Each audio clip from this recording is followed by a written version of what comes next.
All right, I think we've given some time for everybody to join us. Thanks for attending today to our session on during Cloud Applications Innovate 2021 from Quest. I'm Adam Cohen with Computer Technology Resources.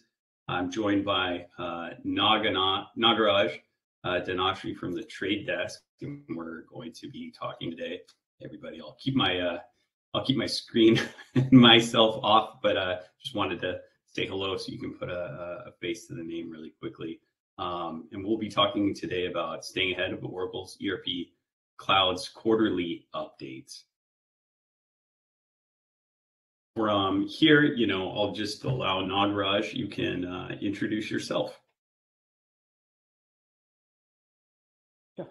Yeah, so this is Nagaraj. I'm manager of finance systems at the Trade Desk. Just to give a brief about my background, I've been working with enterprise applications for over 15 years now. And a major part of those 15 years come from working in Oracle EBS and Fusion Cloud systems. Along with that, I have gotten an opportunity to work in Agile PLM, a couple of BI systems, integrations in and out of enterprise applications, but mostly EBS and Fusion Clouds. And over the years, I've done multiple implementation as well as upgrade of Oracle and Cloud, along with a couple of Agile implementations, multiple modules within Agile. So that's my brief. Yeah, it's quite a background. Thanks, Nagaraj. We're happy to have you on today. I'm Adam Cohen, Director of Sales at Computer Technology Resources. I've been in the Oracle technology space in sales for the last 8+ years, specifically on the application side, and been in the partner and consulting community space for more than 5 of that. And I do have an MBA in business from San Jose State University, so go Spartans for any of the alums listening or end up listening to this recording. I'm happy to be joining you here today to talk about this topic. The agenda is going to be pretty general info on just what the updates are from a monthly, quarterly, and weekly perspective.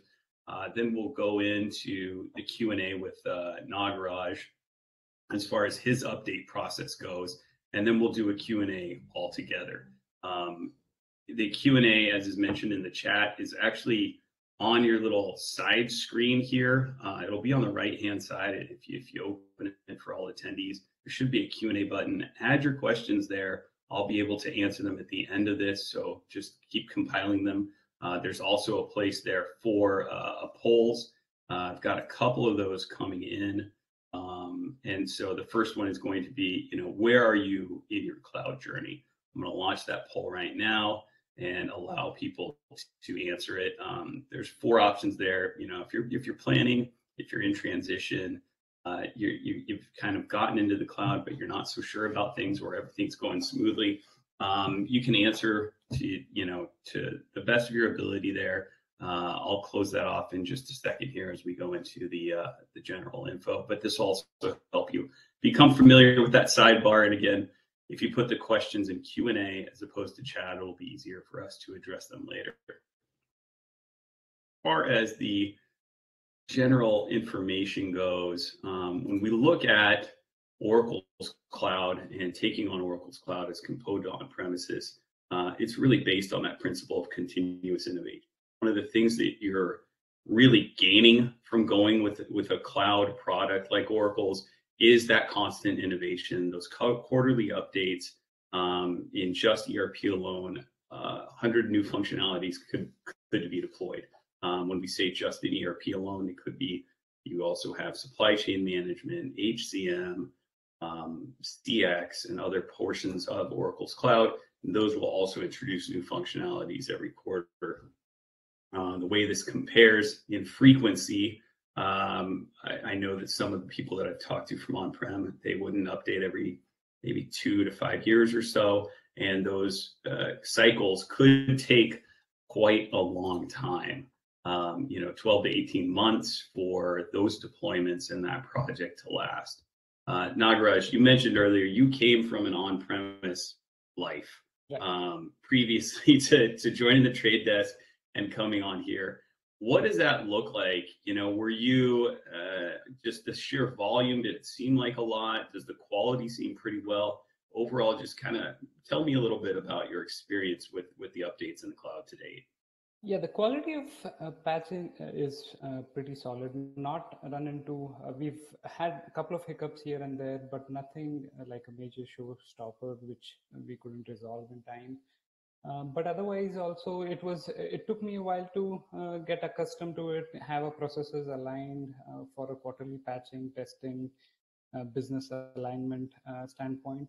But otherwise, hindsight, I feel this is a lot better option as opposed to what we did in the on-prem version, as you said, anywhere between 2 to 5 years for any major patching to happen, and then all of a sudden a whole year or a major part of a year you're spending in upgrading your systems. And many a times, or at least one of times, what used to happen is we were behind on a patching and we suddenly hit a bug, or we need a new feature to be implemented, and as much as small it was, it had a lot of prereqs, a lot of family packs to be applied, so which meant a lot of testing to be done just to enable a small feature. So with the Oracle Cloud module, it feels a lot better to be on the latest version. Anytime any new enhancement we want, we know that it is, if it's available in cloud, it's available for us. Having that assurance is really good, and we are a growing company, so every other quarter there's some other feature request that the business wants, and many a times we end up finding them in Oracle, and it's easy to get them implemented as opposed to like look out for patches, apply for patches just to enable a feature. So short answer, yeah, lot better than what we used to do in the version. Yeah, I would think that even keeping up with the continuous innovation, we're looking here, typical cycle of 12 to 18 months. The world has completely flipped a lot in the last 18 months currently, but I imagine just even before that, keeping up with the pace of change and innovation, like it's happening faster than ever. I'm sure my parents were saying that when I was a young kid, and their parents at the same time, but it continues to evolve, and it would seem that it's almost impossible that over a 12 to 18 month cycle that you're getting everything that you need in the same pace and able to keep up with the quality of innovation happening as compared to on-premise. Is that also what you're seeing? Yes. Perfect. And so, when we talk about these updates, the quarterly updates, really where it starts. That's the big bang. It is mandatory. You'll see that at the top of this slide. It's going to include new features, functionalities. It could include, updates for language packs for, people that are needing consideration for that. Oracle applications, transactional business, the middleware, lots of different areas that's going to enhance and support. You can choose during that quarterly cadence what's going to work best for you the first, second, or third month. In the example here, to take one at the second in the middle quarter, if you have a calendar year, fiscal calendar year, you're looking at February, May, August, and November. Those are going to come on the first Friday of those months, and then go to your production environment on the third Friday of those months. So this is so you can plan it around your business, right? Making sure that you're taking those changes and those updates when they make sense for your business needs. And they're going to be at a time where you have the availability for testing and everything else like that. One thing that isn't sometimes mentioned is if you have more than 2 environments. So if you have the cloud plus a couple of development or test environments, 2 or 3, you can actually set one of those non-production environments to receive and match your production and receive it on the update on the third Friday in order to keep everything aligned and test toward that production environment, even without testing actually on production. This can be helpful in a lot of use cases during those 2 weeks in order to make sure that you're doing your testing and able to recreate things in the production level environment without actually affecting your production environment. So that is something that you can do. You would need to file an SR for that. It's a pretty simple process, but definitely one worth considering. And if you don't have a third or fourth environment, something you might want to consider, and we can certainly talk to you about that a little bit more detail afterward. When we go past quarterly updates, we go into, well, before we go into monthly, we'll talk about the opt-in for the new features. Throughout the updates, you're going to see a lot of places where there's going to be opt-ins for new features. Most new features are not enabled. You'll actually go through, you'll enable them.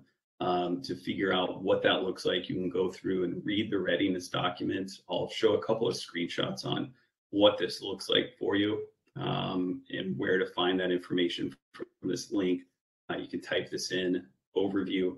These documentations are pretty rigorous, and they're actually very helpful to look through and read. But once you decide what you want, you need to go through and enable those offerings. Here are the action steps here. Setup and maintenance. It's also listed in the readiness documents, so you can actually look at them. Some of the optional offerings will change to mandatory over time. Warning is given in the readiness documents. For example, on what this looks like, if you look at this, we have 21C and 21B. This is, shorthand for 2021, the different quarterly updates. So this is C. This is in the financial section. You can see when a feature became enabled, when it no longer is going to require opt-in enablement, and then whether or not customer action is still going to be required in order to make it reasonable. You can also look at, that was just in the financial side, you can look at this on a more global side where you can look at the entire family. This, if I kept scrolling down from this, it would be a very long list because it would continue into supply chain, ERP, financials, SCMs, etc. But you can see the family product module and then the individual features like I was talking about and where they fall into. For a little bit more of a detailed view on when those are going to fall off, in this latest pack, you see 21D.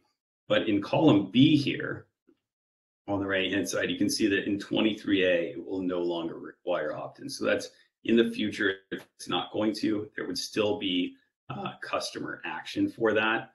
And then everything in blue where it says the feature here, configure, verify, and so on, those are actually actionable links. They're going to take you directly to the place where this information is listed.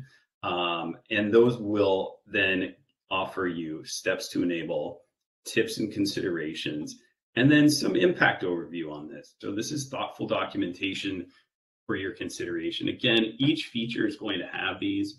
I know, Nagaraj, we're your partner in this, and we're going to talk about this when we go through your exact process. But this is the kind of detailed information that you want to make sure you're going through throughout the update cycle to make sure you're gaining the most you can from it. And also you're looking at the different impacts for it while you're going through that. So from there, we'll go into the monthly maintenance. At the top, again, for the quarterly, those are going to be mandatory, where a monthly and the third one, weekly, is going to be optional. People typically will apply these if they're looking for a fix and they can't wait until the quarterly update. You would need to file an SR 10 days prior to the first Friday of the month that you're going to accept this. So just know that this does need to be filed. This usually will go back to a quarterly, but just in case you do want to file an SR and say, hey, we're ready to go back to the quarterly, in order to just keep that cadence regular and while you're ready. This will be cumulative. The cumulative just means that those weekly updates roll into the quarterly updates or into the monthly, and the monthlies roll into the quarterly. So that's just a way to think about all the different steps along the way, and then the documentation that's going to go along. There will be, you can look at the known issues and the maintenance packs from this, but it's a good spot in case you cannot wait for the quarterly updates, and you do need to take something on. Nagaraj, have you ever taken monthly updates? So far, no. We've been fortunate. We've never had to take a monthly or a weekly update. We've gotten close where we have had issues and we've opened SRs and this option was presented to us, but we've been able to avoid it. Either in situations the quarterly update was close enough or there were workarounds. The reason is we have to do the whole testing regardless. Right? As if something is changing in the system, we want to make sure end-to-end all objects are intact, or all our critical business processes are intact. So as I said, we've been fortunate enough to be able to avoid the weeklies and the monthly, at least so far. At least so far, right? But if there was something, you'd know that there's going to be some documentation there, and it could be done if needed and necessary. But the quarterly is, from your perspective, the way to go then, right? Yes. Do it just once a quarter, only four times a year. Once a quarter, there's lot better documentation. There is, like, we have processes aligned, and whereas monthly we'll be just turning around and doing the same thing every month. So it requires a lot more resources. So yeah, business-wise, we don't have a justification to go for a quarterly work. That makes sense. Yeah, that makes sense. And then speaking of which, documentation, there is no documentation on the weekly updates. Again, this is going to be optional. You will see that it does say cumulative weekly bundle. So in the quarter, week 1, week 2, week 3, they're all kind of rolling up into each other. And then those roll into the monthly, which rolls into the quarterly, hence the better documentation from this. The thing to note here is this second item, that this can be triggered by anyone with an SR in your Oracle customer ID number. You should flag this so that only certain people can approve these maintenance packs, and they don't get applied erroneously to your environment. This would be applied on a test instance on a Friday, and then 1 week later, it would be applied to your production. This, as it mentions, can be controlled to your SR. The notifications and everything are not timely. Because of all this, it's not really a recommended course of action, but if it's needed, it's needed, right? If it's a mission critical scenario, this is definitely something to consider. Also consider that this would affect more places than just the one area. So if you have financials and HCM, for example, it may affect the updates in HCM as well. So there can be some downstream effects that you may want to consider even when you're going through this process. And if it's worth it, obviously, just take that into consideration. So those are the basic ones. If you're already on the cloud, I'm going to launch another poll here. I'd love to know what kind of updates you do take. So I'll launch that poll now while I move into our next arena here and kind of go into the trade desk process. So I'll put that up, and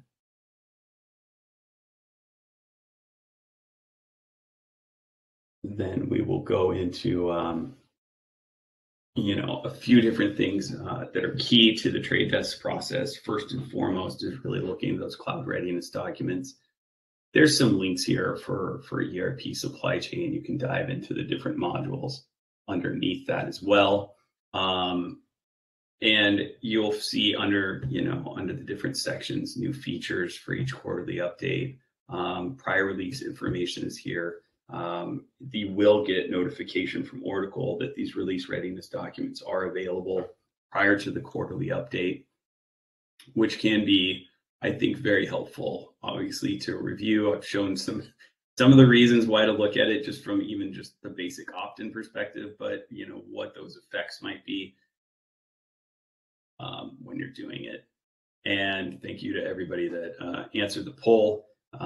Really appreciate it. It seems that most are taking quarterly and or monthly. I have 0 of you taking the weekly updates, which kind of verifies what we were talking about. But anyway, when you look at this information from supply chain and ERP, this is really a great place to look. As you can see there, it's tutorials. It does have a lot of information in there. You can also identify known issues for the different portions. We have financials, procurement, supply chain, and then an overall troubleshooting document and master note here.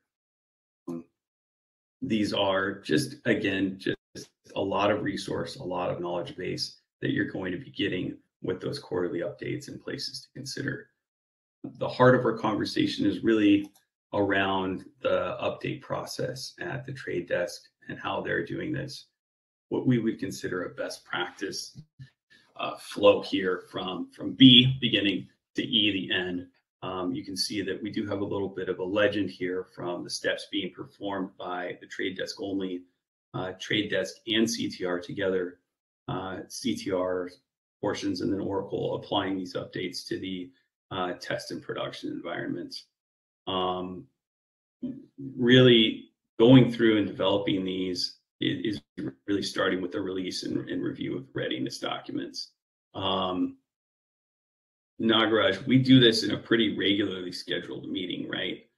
When would you say is typical to start this with you?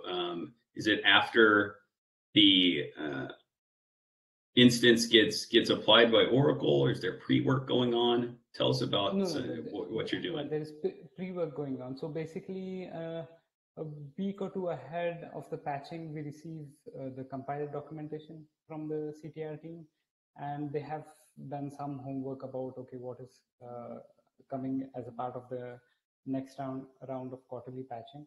So after which we meet, and then the release notes are reviewed, and we understand the impact of what basically we have a baseline test scripts that we have created that needs to be tested every time, and based on what we understand from the release notes, we further tweak. Maybe if there are areas where we need additional testing, we get them added. If there are opt-ins, we kind of work towards that. Separate tickets are created for any opt-in or any additional features that we are going to consume as a part of that quarterly update. And all this is set up before the patching goes in place. And the first week of the test patching is when CTR resources start the testing and start updating the test scripts. The whole goal over here is to complete the baseline testing in the first week. Idea is to finish 100% of the testing in first week, keep the second week for any alignment, any issues that arise as a part of our testing, working with the businesses, any reports that need modifications and things like that. We try very hard to finish testing in 5 working days. And when I say we, the CTR team, we have dedicated resources doing. They coordinate with us, and then the baseline testing is finished. And when you say coordinate with us, who's coordinating with your teams internally? So functional teams, line of business, technical. How are they aligning to this process? So basically, they are functional team members who do this. Initially, we have SMEs where the initial patch analysis is done. After that, we have like almost, you can say, 1.5 FTE working on the testing for a week. And then depending on changes or anything special happening that quarter, the answer changes. But on a normal quarter, this is what happens. So you've set the schedule, you've set the testing, you've gone through the process. Oracle is, applying the update, and then you're going through the performing the test scripts, and then you're going through resolution. During the resolution phase, what does that look like for your team as far as working with CTR, filing SRs in order to document all the enhancements, what you're trying to change, recreating issues? Yes. So basically, for the baseline testing, we have a a ticket which has got all the test scenarios at one place, and end-to-end testing is done and test results are put in over there, and then business sign-offs are taken. For deviations, we have, if needed, if they are clear Metalink notes, then we just follow them. If not, we create a SR, and then additional tickets are created so that we have placeholders where we can work with business stakeholders and kind of prepare them for the change, or they know, okay, what is changing, or that impacts them, their process as a part of the quarterly patching. So that we have adequate kind of documentation of the work that was done, and sign-offs are taken, and that way SOX teams are also kind of aligned with the changes, and they know that, okay, we've done the homework that we had to before we consume those changes or those opt-in fees. Right. That's actually an interesting part of what you said, getting the user sign off from the key stakeholders.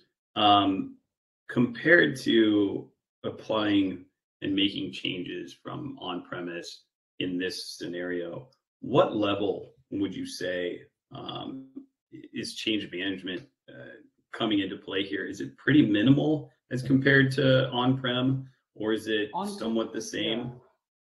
No, on-prem, we used to consume these changes anywhere between 2 to 5 years, and many a times there's pretty heavy patching going on.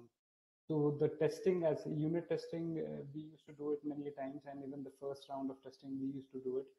But then business used to do the end-to-end testing and sign off. Over here, with we doing this every quarter, business doesn't have that bandwidth. They validate our test scripts, but they do not hands-on test anything. There are a couple of critical pieces that they test, but nothing beyond that. And the changes, and if we had an OpenSR wherein we were requesting for an enhancement, or there was something, a bug that they were going to fix and is being released in one of these quarters. So that bits, those bits they tested, but otherwise end-to-end testing is not done by business. On-prem, absolutely, they did end-to-end testing, couple of rounds sometimes, depending on how big the patching cycle it is. Yeah. So, I mean, would you say that this allows for your team to focus a lot more of their time where it's, more on more pressing matters than the update and upgrade process? Yes.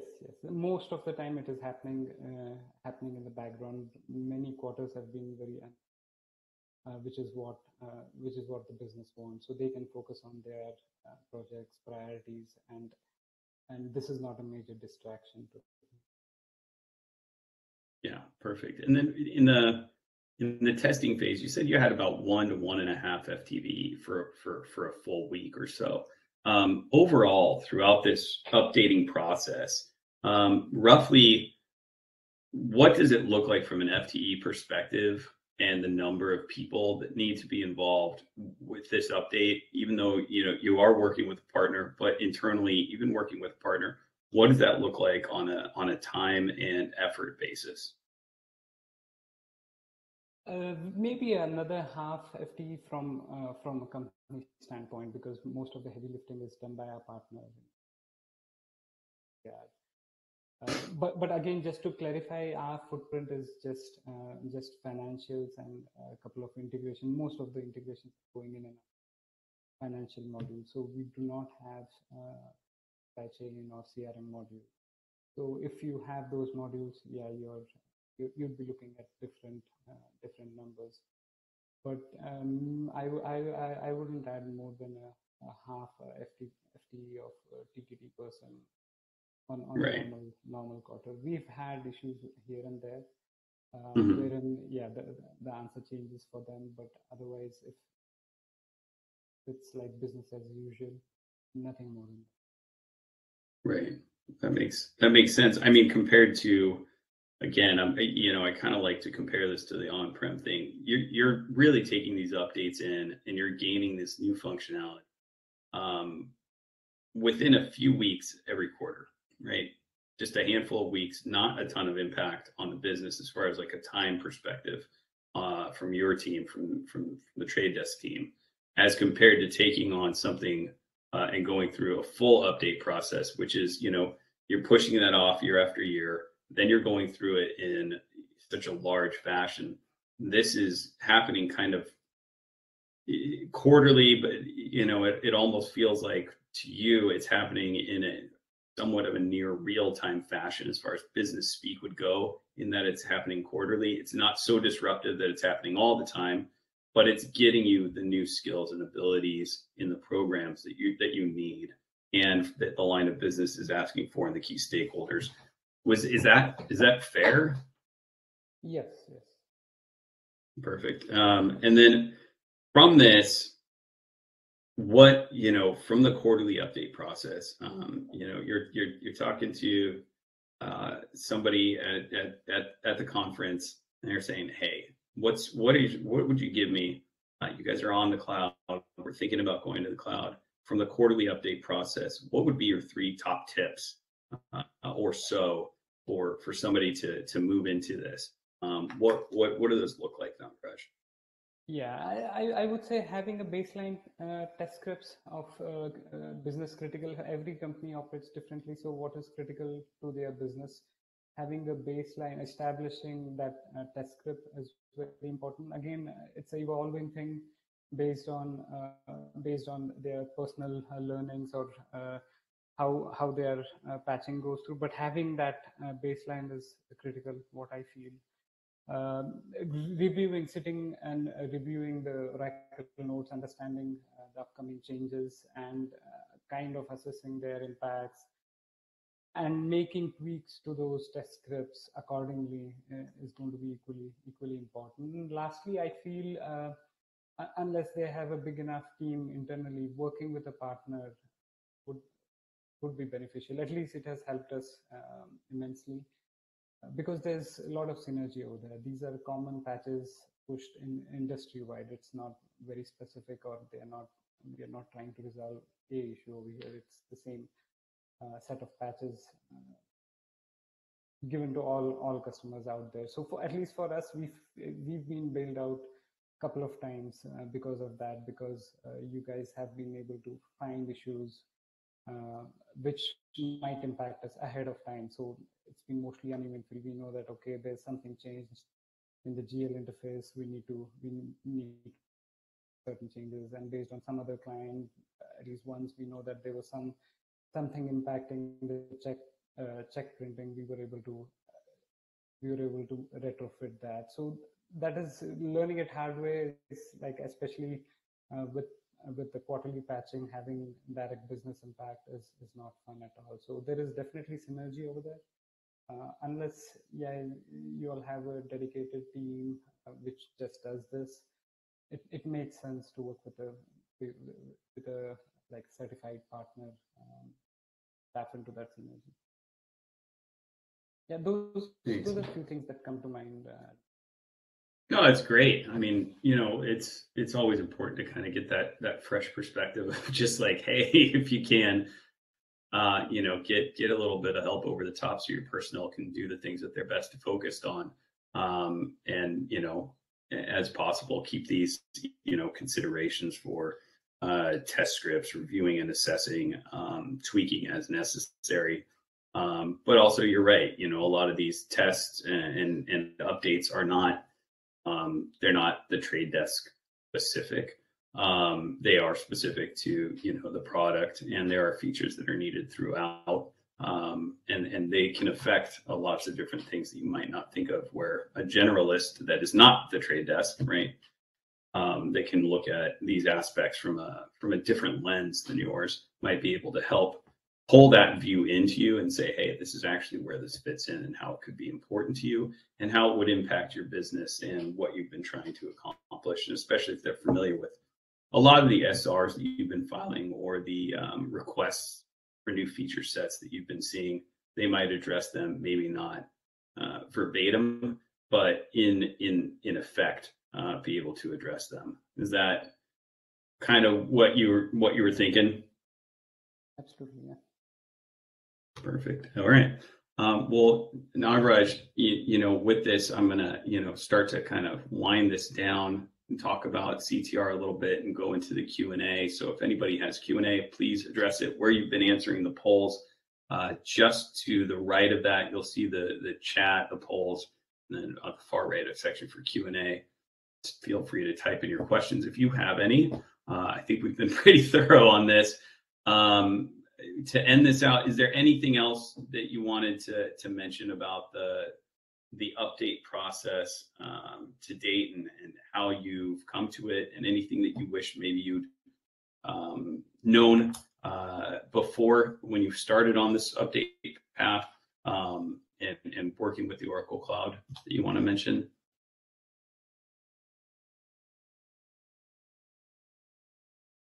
Sorry, was this for me? Yeah, I was just wondering if there's anything that you knew before you started working with the update process that you think might be another helpful thing for anybody to know, sort of what you wish you knew then compared to what you know now. Yeah, nothing major I would change. Most of it maybe we would do it the same. A couple of small tweaks here and there.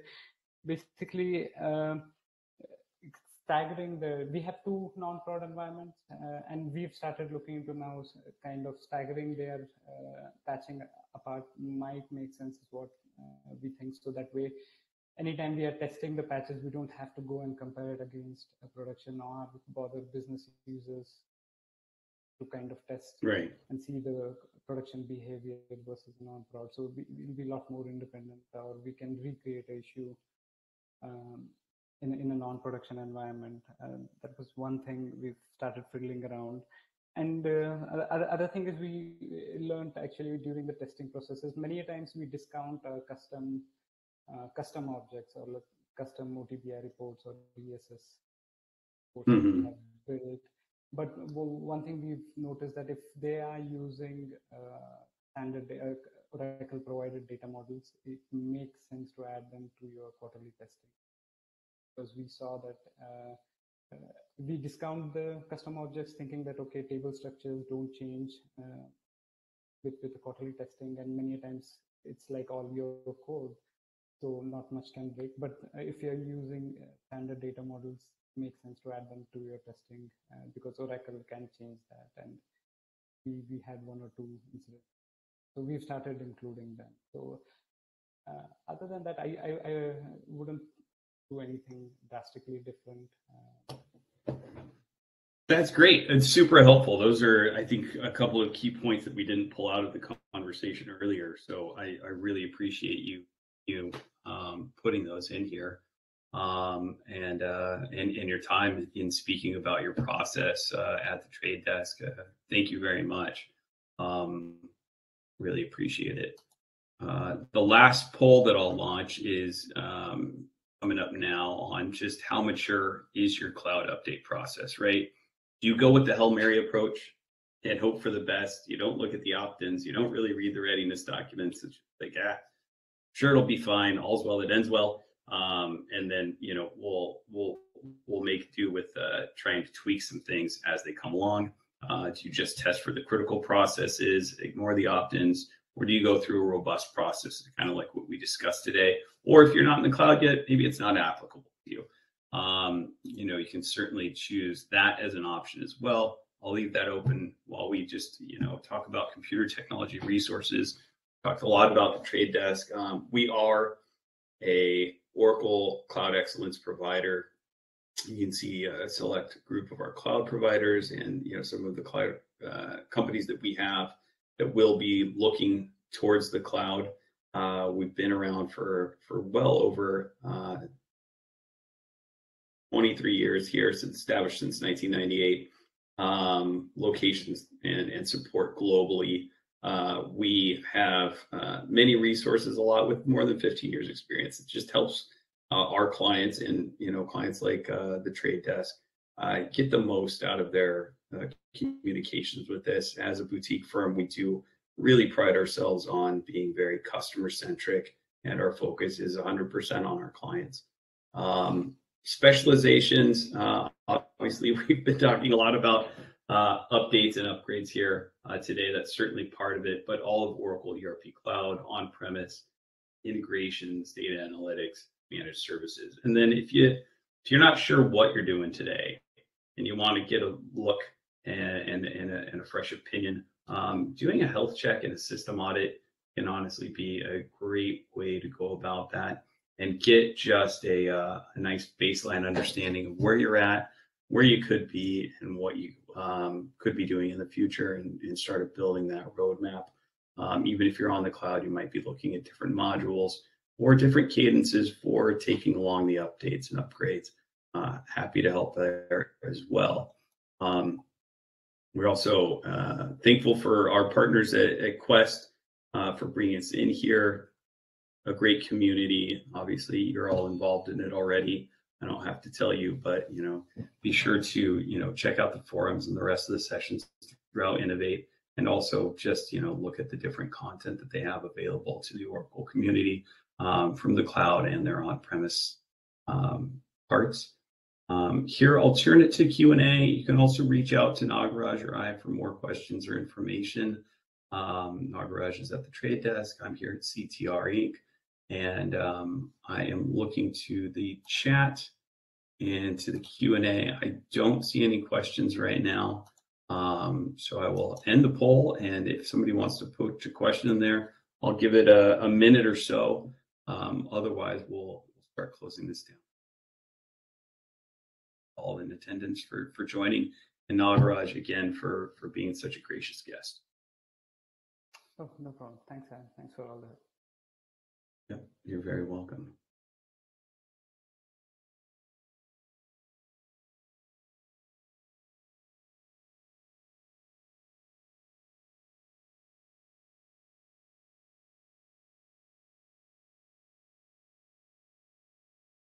I'll give it just a few more seconds here to see if busy fingers are still typing long questions before I close it down.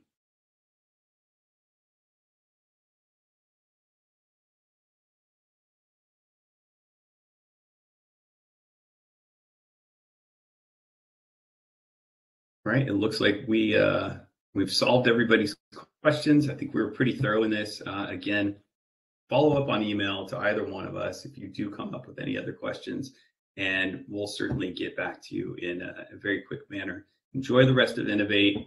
You got an extra 15 minutes before your next session. Thank you again for joining. Take care.